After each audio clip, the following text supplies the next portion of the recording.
Hola, mi clase. Today is 15.4 part 2. We're going to do multiplying and dividing this time using scientific notation. So again, no vocabulary because we know all this.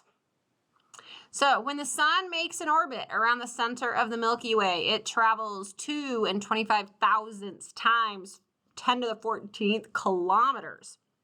The orbit takes 225 million years. At what rate does the sun travel? Write your answer in scientific notation. So since we need it in scientific notation, the first thing we're going to absolutely have to do is change 225 million into scientific notation, right? So that's horrible handwriting. 225, 1, 2, 3, 1, 2, 3, that's million. So my decimals here, 1, 2, 3, 4, 5, 6, 7, 8. So 2 times, oh, geez Louise, 2 and 25 hundredths times 10 to the 8th. So we're trying to find a rate, right? Rates like miles per hour and feet per second and things like that. So since we have kilometers and years, we're going to try to find the kilometers per 1 year. This is years, so we need 1 year. So we're going to take our 2 and 25 thousandths times it by 10 to the 14th, and we will divide it by 2 and 25 hundredths and times it by 10 to the 8th. So when we learned about our exponent rules, we were able to just divide the 2 and 25 thousandths by the 2 and 25 hundredths. So just like when we did exponent properties, we were able to split them into 2 sections, right? So this is just like exponents that have the same base, and then these would we consider like our coefficient. So I'm not going to ask you guys to actually go and divide 2 and 25 thousandths by 2 and 25 hundredths. I'm just going to do it in the calculator. So this will become 9 tenths. Actually, I'm going to use my other color so it matches. This is 9 tenths. We're going to times it by 10. Remember, when we do quotient of powers, we subtract. So 14 subtract 8 would get us 6. Now, it does say they want our answer in scientific notation, so we must move our decimal 1 time this way. And remember from yesterday, when we moved it 1 time this way, we are going to remove that 1 exponent, and so we will get 9 times 10 to the 5th. Okay, I just will show you in standard form. If I take my 9 hundredths and move it 1, 2, 3, 4, 5, 6 into standard notation, all right, now my decimal's here, and I try to change this to scientific notation, 1, 2, 3, 4, 5. So you can see that's where I got 9 times 10 to the 5th, okay, because that's true scientific notation.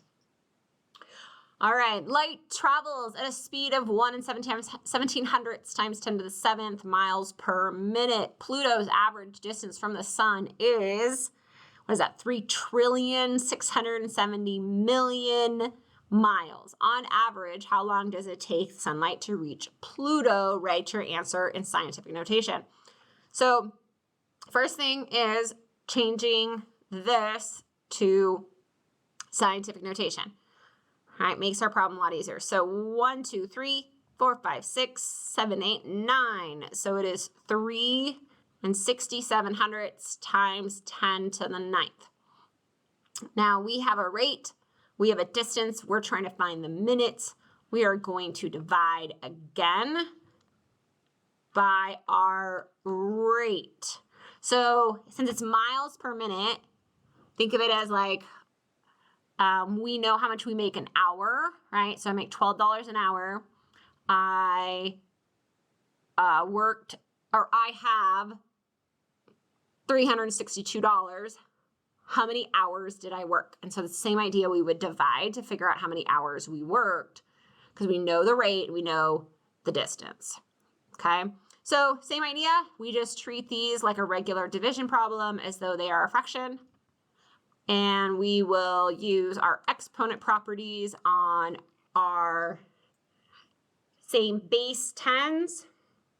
So again, in my calculator, 3.67 divided by 1.17. Now, this is also another reason why we're going to use our calculator, because it's not an exact answer. 3, and I'm just going to say, I'm going to round it, 1400ths times, we'll get 10 to the second. And because this is in true scientific notation, we can finalize our answer.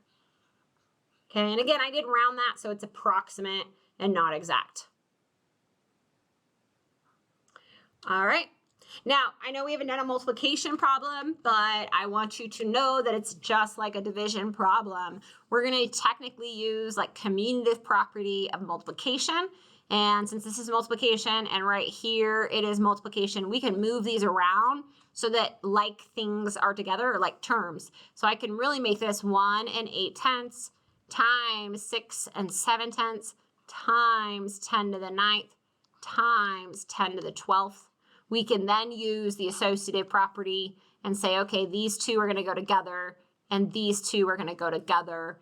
And it allows us to then multiply the decimals together. So 1 8/10 times 6 7/10. Okay, this will get us 12 600ths.